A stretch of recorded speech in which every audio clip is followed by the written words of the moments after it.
I'm interviewing this morning or this afternoon David Pui from the University of Minnesota. I'm Gil Sem. I am retired from TSI Incorporated. And so, David, you're from the Mechanical Engineering Department, University of Minnesota, Yes. and you were born and tell me where you were born and Oh, I was born actually in Shanghai, okay, in China, but then I went to join my parents when I was 5 years old. They went to uh, Hong Kong okay, after the revolution. So, uh, so I grew up actually in Hong Kong. okay. So you went to high school in Hong Kong or the Yes, equivalent of high school? I went through the grade school and high school in Hong Kong. And then you came to Minnesota to go to the university, right? Yep, and I went to University of Minnesota where I stayed until today. How did you choose the University of Minnesota? Oh, that's actually interesting because my parents don't really have enough money to send me to the States, so I never thought of applying to a school in US. And uh, my high school classmate in front of me, one day he was filling out some form. I said, "What are you doing?" He said, "Oh, I'm filling out a form to apply to the University of Minnesota." So I said, "Oh, do you have an extra form?" He said, "Yeah, here it is." So I just apply, and this is the only school that I apply. I guess serendipity really describes Yes. that pretty well. Um, okay, and your father, what did he do, or what did your family do for a living? Yeah, my father, he has silk, several silk factory in China, uh, but when he fled to Hong Kong, uh, he started from the beginning again, and eventually he has enough money to start a silk mill that is fabricating silk brocades. So actually, I was uh, helping out a little bit even when I was a young boy in the factory. I saw the very beautiful brocade coming off this machine, awfully loud, and but the silk looks really beautiful, and Hmm. I was always fascinated with that. Hmm. So how did you get interested in aerosols? Oh, actually, after I uh, was in my fourth year of undergraduate, well, I should correct, I actually finished my undergraduate in 2.5 years. But in the last semester, I went to Donaldson Company as an intern engineer. And so they assigned me a project to uh, look at literature about highway environment that the truck engine filters will be exposing to. Uh, so I read literature, encyclopedia, and all that. All the literature really point to uh, the study at the University of Minnesota that Ben Liu and Ken Whitby uh, have done. So I decided to call Ben Liu. And after talking to him for half an hour, Ben told me that why don't you quit your undergraduate intern and come and work for me at the University of Minnesota. I remember that you were a draftsman for some period of time in the particle lab. Yes, Was that as an undergrad? yeah, it started as undergrad and doing some graphs. And I still remember Charles Lowe and I, we were doing it together. And we have a cabinet that we put our drafting tool. And then we decided to one day put a Playboy centerfold hanging there, and then one time Ken Whitby opened up the cabinet, and he was shocked and quickly closed it. You know how Ken is a very religious person. Yeah. That's where I first got to know you, was when you were a draftsman there. Yes. I think I was over at the university quite often, comparing TSI's Whitby aerosol analyzers with the prototype in the particle lab. That was the only way we had of calibrating instruments at that time. And we'll get into how you changed that picture later on here. So you developed, as part of your PhD thesis with Ben Liu, two very important instruments. At least they're very important to my life. Why don't you tell me a little bit about those two? What were they? Yes. Actually, both instruments I started to develop that as part of my PhD thesis. The first one is making use of the differential mobility analyzers, DMA, coupled with an electrometer, and using that to produce monodisperse submicron aerosol of known size and known concentration. I believe that eventually become the TSI 3071 DMA.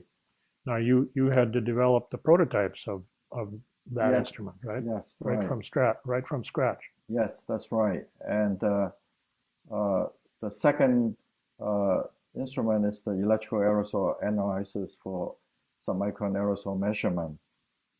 Now the first one, the DMA electrometer method, this is actually the basis of the recent ISO standard for particle number concentration standard. ISO 27891. Ooh, okay, you are the chair of that, right? I was the chair for quite a few I years. understand that they quoted my paper as the first paper in the ISO standard, right? Well, it was based on your thesis work. Yep, right. And so when we developed this standard test method, it has generated a lot of interest in the aerosol community. So the first group to come was Professor Jean Bricard and Dr. Michel Poupry of the French Atomic Energy Commission, who brought a continuous flow condensation nucleus counter to calibrate. And we got very good results and informed TSI of this development. And TSI decided to commercialize it with Gil, yourself, and Dr. Jugo Agarwal working on a commercial CPC. I think this is the start of perhaps the most successful aerosol instrument in the world, isn't it? Yes, and you have now named all three of the three most important instruments to my career. Okay. Now, next, Dr. David Sinclair, for which we have a David Sinclair Award at AAR, and Dr. Richard Countess of the Department of Energy came to Minnesota with their collimated hole structure diffusion battery, which has totally defined capillaries with a glass plate. And also later on, the screen diffusion battery to calibrate and validate with our primary standard method. Now, the screen diffusion battery also become a TSI commercial instrument.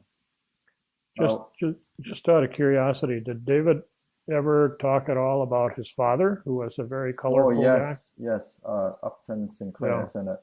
Yeah, Upton was a novelist, and he was a guy who did a great deal for improving the health and safety of workers, particularly in the meat processing industry in Chicago and other places.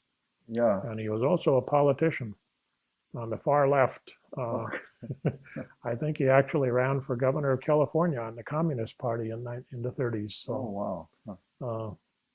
Anyway, that's just a side comment. we did talk a lot about history and also interests. In fact, we celebrated his 70th birthday in Minnesota together with his wife. Mm. And he was so fascinated with the DMA after he learned how it works. He said that, the DMA stripped the unimodal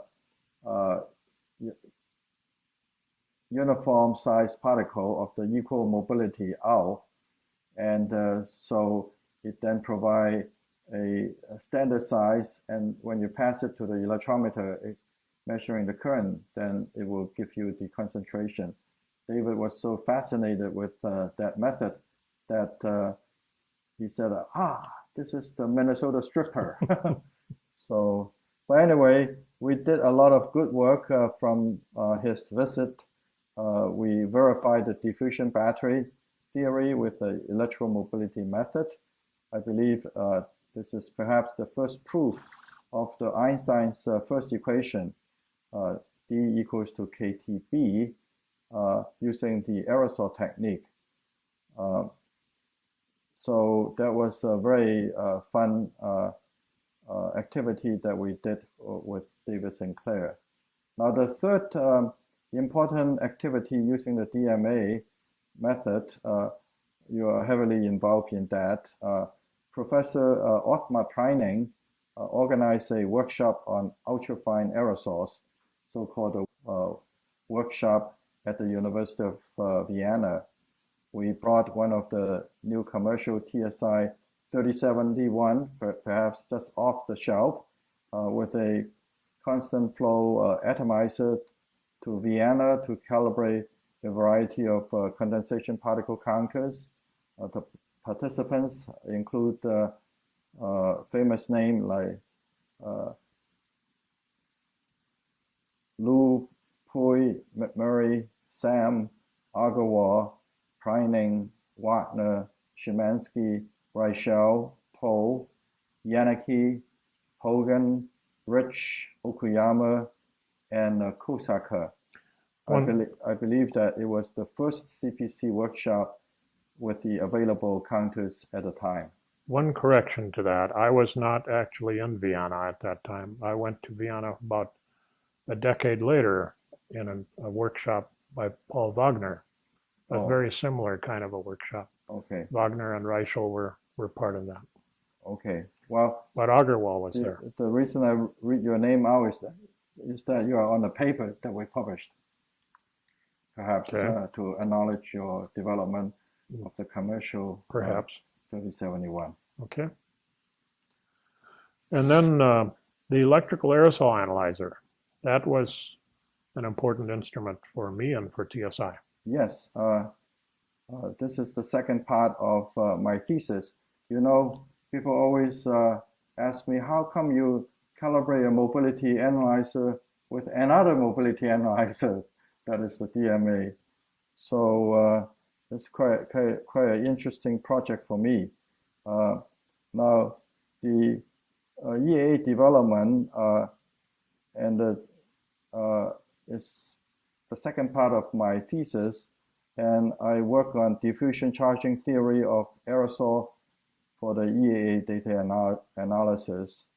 Now, prior to this development, Professor Ken Whitby has developed the Whitby aerosol analyzer in the size of a large refrigerator. And there's a large mobility analyzer tube, like a cannon, that hanging inside a cabinet. 6 inches diameter. Yes, and Professor Heinz Fissan was a visiting scholar at that time. He always liked to joke that when he felt tired in the afternoon, he would open up the cabinet door and take a nap inside. And although the WAA was not a successful commercial product, it has all the necessary components: the unipolar charger, the mobility analyzer, and the electrometer for submicron aerosol measurement. Now, Dr. Ben Liu and I developed a better charger and integrate with a compact mobility analyzer followed by a electrometer. the entire unit fit in a tabletop, compact, robust instrument.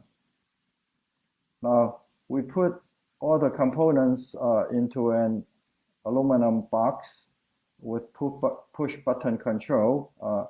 I took the EAA box to the HX field trip as a satellite portable field analyzer to supplement the large trailer containing the WAA and a large digital equipment computer.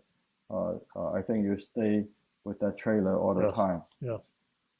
And my young wife, Therese, came with me to California as our delayed honeymoon trip. We went to remote locations in Point Reyes, Big Sur, and all the other locations that the trailer went to.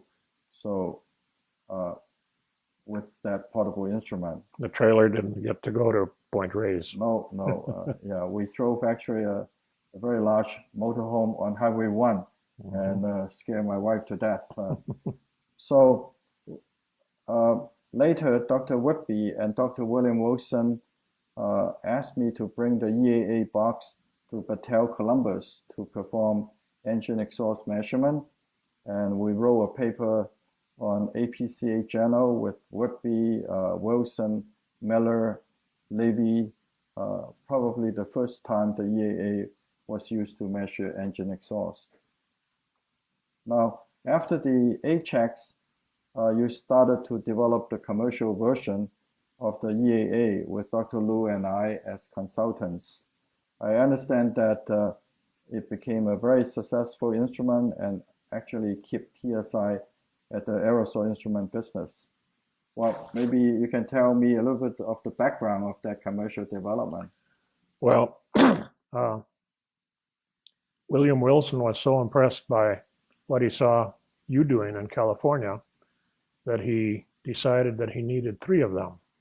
Now, I'm not sure exactly where he planned to put those 3. I suspect one was maybe with Ken Whitby and one was maybe for his lab and maybe a 3rd one for the MRI meteorology research airplane. I'm not sure, but anyway, William wanted 3.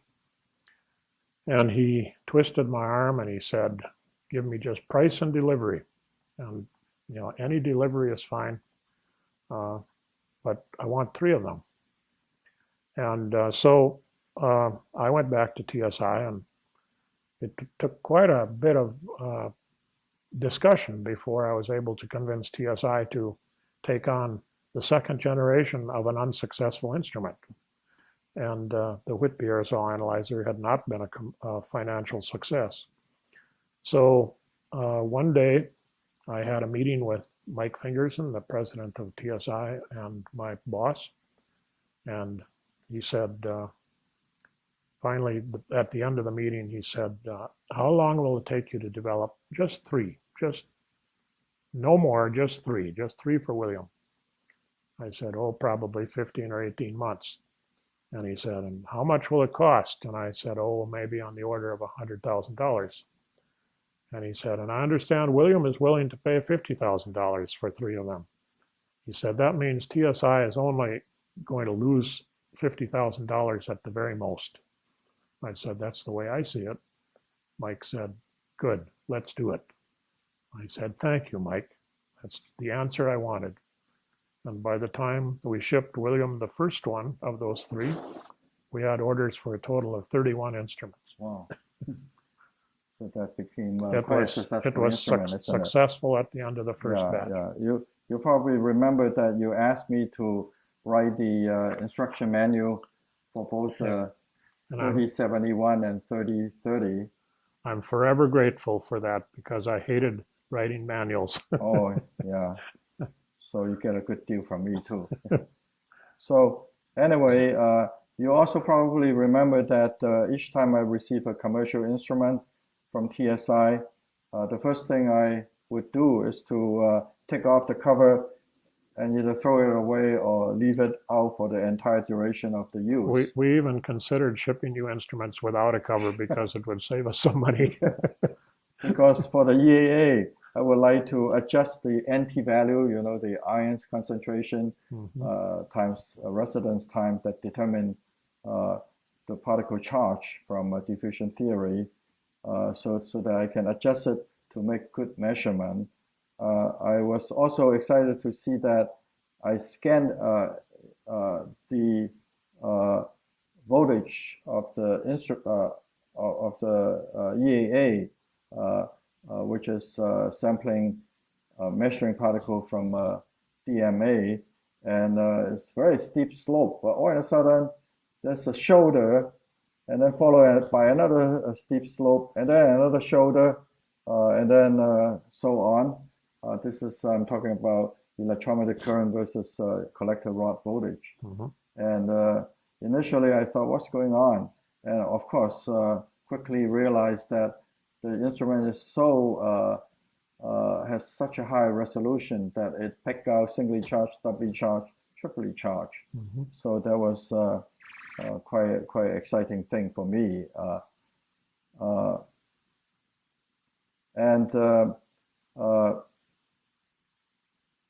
Dr. Whitby and Dr. Wilson also asked me to mount the commercial EAA, without a cover, of course, on a Cessna aircraft to fly in St. Louis Basin to measure the power plant plume. I still remember that upon landing of the aircraft, one of the tire blew off, and the plane shook violently on the ground, but we were okay. Well, that was my first and the only airborne measurement experience. I believe that the EAA was used for many years for measuring atmospheric aerosol size distribution that has contributed to the PM 2.5 standard development. I had a similar experience with the MRI people in Denver. I was supposed to go there to operate an EAA in the backseat of a Cessna airplane, and they rode in circles over a lake bed in order to get measurements at different altitudes. We got about halfway around the first circle and I got sick. And by the time I got down on the ground, my face was literally green. And that's the last time I ever flew on that kind of Maybe we have the same product. pilot. I think so. On the plane, it's very loud. So sometimes when I want to catch his attention, I try to pat on his shoulder. He really hates people doing that. Yeah. So I did that. Okay, your career path, is it all University of Minnesota? Yes, my entire career was with the university, from research assistant to research associate to PTL laboratory manager and to the faculty positions. I would like to think that I'm very valuable to the particle lab and the department, that they won't want to see me leave. I don't think they're going to fire you. Yeah, right. So I did a variety of fundamental aerosol research topics on aerosol charging, neutralization, sampling, transport, and deposition. But my interests are always to develop experimental techniques and instrumentation. I believe it is the strength really of the particle technology group in Minnesota. Now I also like to work with industry to solve some of the practical problems. I believe it has helped us to become more relevant in our research and education missions. The Center for Filtration Research that I'm currently directing has 17 international leading filter companies with annual sales of $22 billion, representing about 1/3 of the world's supplies in filtration product. It is definitely one of the most successful center of its kind, according to our dean, having been in operation for the last 24 years. So what are your most significant contributions in the aerosol science? Well, I like to talk about the students that I train, I've worked with many talented students and postdocs. They helped me to co-author with me on 260 journal papers and 25 patents. My research has been incorporated into several industry and government codes and standards. The patent also allow a startup company to produce nanopharmaceuticals, currently with 25 employees in St. Paul. I'm very excited that my recent activities in PM 2.5 control are getting a lot of attention in China. A large prototype air cleaning system is now being constructed in Xi'an to clean up the urban air. If successful, this system may be deployed in large scale to clean up the Beijing air. The World Health Organization estimated that there are 1.2 million premature deaths each year in China attributed to the PM 2.5.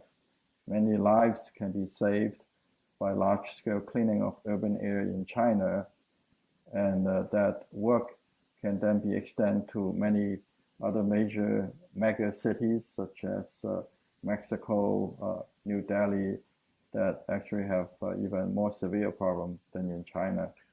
I've only been in Beijing once, and I haven't been in any other city other than Hong Kong in China. But I was told on one of the days I was there that was the most polluted, visibility was the poorest, but that was not a very bad day in Beijing. Yeah, and I thought it was terrible. Yeah, Beijing in winter, sometimes the PM 2.5 can get up to 500.